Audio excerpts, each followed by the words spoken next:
السلام عليكم. الأهلي ثالث العالم ويحصل على البرونزية في كأس العالم للأندية في السعودية 2023.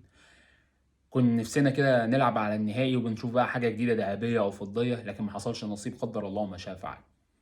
لكن ليه الناس كانت واخدة إن الموضوع عادي؟ يا جماعة والله هو الموضوع مش عادي إن إحنا نزهق ونقول هو كل مرة برونزية ونغير.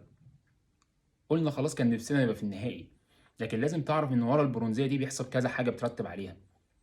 اول حاجه ان انت بتكتب تاريخ لنفسك ولفرقتك ان انت كمجلس اداره او كلعيبه خدت البرونزيه. تاني حاجه ان الفريق ده قدر ياخد على البرونزيه، يحصل على البرونزيه الثالثه في اخر 4 سنين متتاليه، وده انجاز صعب اي نادي في العالم يكرره في اي مركز على فكره، مش في البرونزيه بس.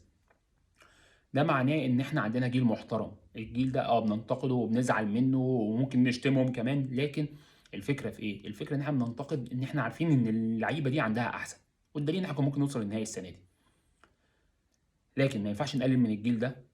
لما جيل ياخد 3 ولا اكتر افريقيا، وجيل يوصل لكاس عالم الانديه 4 مرات، يبقى الجيل في المجمل جيد جدا، مش ممتاز، جيد جدا. لكن الغلطات الفرديه وغلطات مدربين اوقات والكلام ده كله بتحصل. عشان كده الناس كانت مستقله انها تلعب على المركز الثالث والرابع. ده غير الشق المادي، ان الاهلي بعد ما خد على البرونزيه دخل له 2.5 مليون دولار تفك بيهم ازمه كبيره جدا اذا كانت لعيب عايز تشتريه، او مرتبات عليك، او كذا حاجه، يعني بالعمله الصعبه زي ما بيتقال. اللعيبه كلها كانت رجاله. كانت رجاله. لكن في كام لعيب هو لعيب البرونزيه، لعيب كاس العالم السنه دي، هو اللي لازم نعترف ان هو كان من احسن الناس، يعني او من احسن اللعيبه.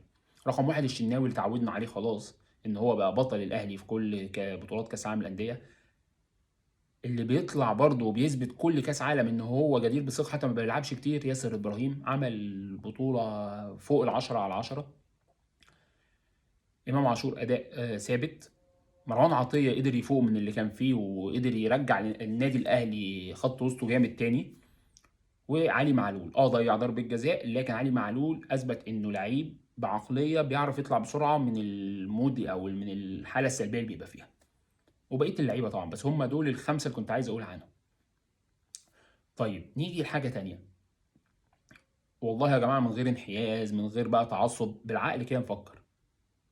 بعد ما تشوف ال4 صور بتوع الاهلي في كاس العالم للانديه ال4 سنين، يعني لما خد البرونزيه، او هنقول اخر 3 مرات، ده ما بيخلكش تشوف ليه الاهلي يستاهل فعلا اعلى نسبه من الرعايه، اعلى نسبه من البث؟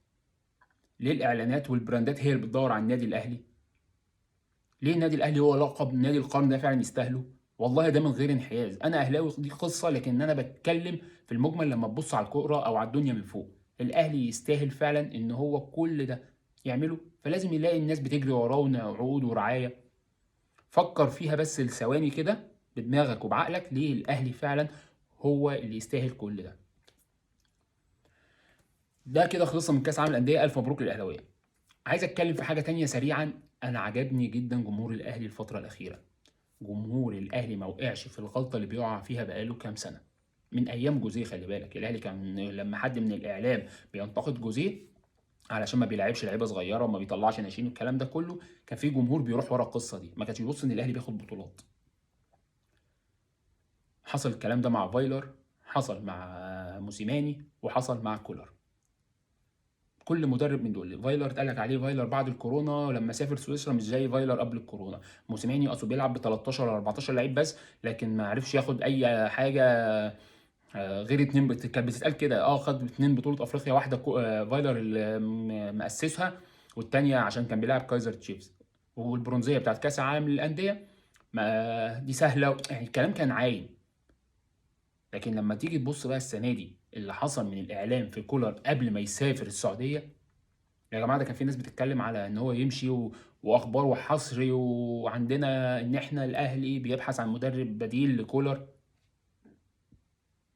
وهنا جمهور الاهلي عجبني نضجه وفهم اللعبه، فهم ان مش هنمشي ورا الكلام ده.